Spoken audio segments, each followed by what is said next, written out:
Welcome back. It is going to be an amazing video today. I'm going to show you the Corona Invader game that I recently made. Before starting the game, don't forget to like, share and subscribe my channel. With that all set, now let's go right into the playing part.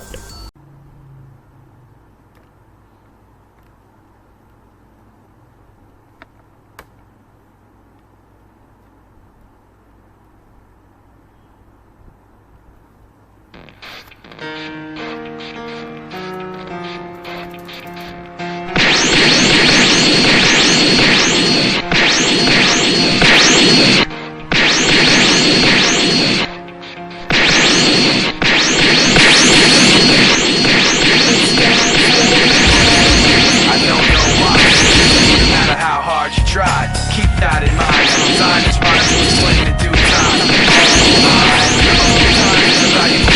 Watch it fly by as the pendulum swings. Watch it count down to the end of the day. The clock ticks like the way. It's so unreal. Didn't look down below. Watch the time go right out the window. Trying to hold on to didn't even know.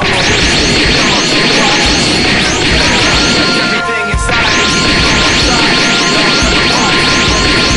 eventually be a memory of a time when I tried so hard.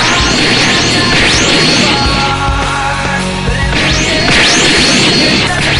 matter. I had to it all.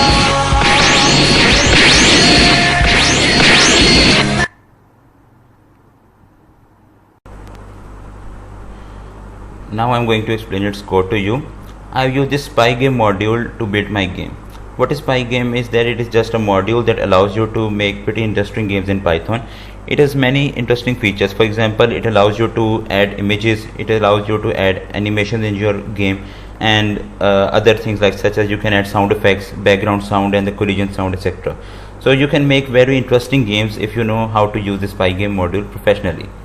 Then I have this time module imported here and another module. I will tell you as I walk through my code. Now here I am just loading some images into my window. You see, I have certain images which were moving on my window. For example, there was a Corona image, then there was the images of the bullets, and here I am just loading those images into my window. And what does this block do? That it just resizes those images so that they could fit properly into my gaming window. Then I have made three classes: the bullet class, the player class and this enemy class. Pretty much all of the classes are the same. Difference between them is just that the bullet class has an additional method, this isCollide method. What does this method do? That whenever I call this isCollide method on any of the bullet object, it will return me a boolean value depending upon whether our bullet is colliding with something or not. And then I have this draw method. It will just draw the bullet on my screen. Similarly, I have created my this player class. It has also the draw me method to draw it, and the enemy class has the draw it method to draw it on the screen. Then I have some external functions which are not the part of any of the classes. First I am going to tell you this add object function, add obj. What does this function do is that it just creates a list of the bullet objects, and here I have made a check. What I am going to do is that I have restricted both the player and the enemy so that they cannot have more than 8 bullets at the same time on the window. You see, I cannot fire more than 8 images at the same time, and similarly the enemy cannot also fire more than 8 bullets at the same time. And this list will just be appended if the length of the list will be less than 8. And that's all I have done here. And here is the transition function. What does this transition function do? That it just loop through this list. I created two lists. One is the list of the bullet objects of the enemy, and other the list of the bullet objects of the player. So now I am looping through both of the list here. The transition method is looping through the list and checking the direction.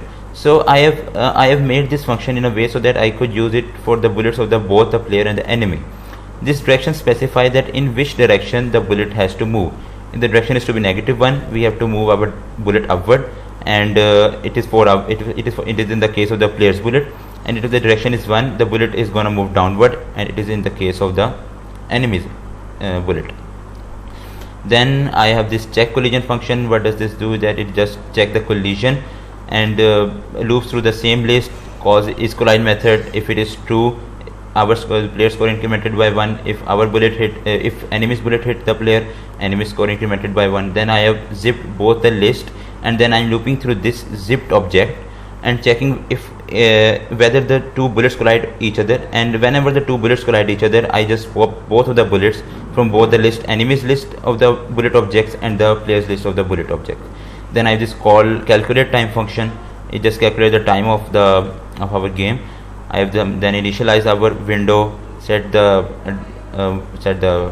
mode to 500 to 500, and set it the clock, added some sounds, and there I have initialized some variables. You can check that. And here is the main loop of our game. Now in this loop I'm just calling those functions, and here is just the in this if statement, just check the keys that I press. Whenever I press the left key, our player move towards the left, and whenever I place the right key, our player move towards the right. And is also a condition that if our player, so that our player cannot move out of the screen. And this is all. Whenever you want to close the game, you just have to click that cross button on the top right of the window, and the game is closed. It is a very interesting game. I hope you guys like it. The link of the code is in the description below. Don't forget to like, share and subscribe. Till then, bye bye.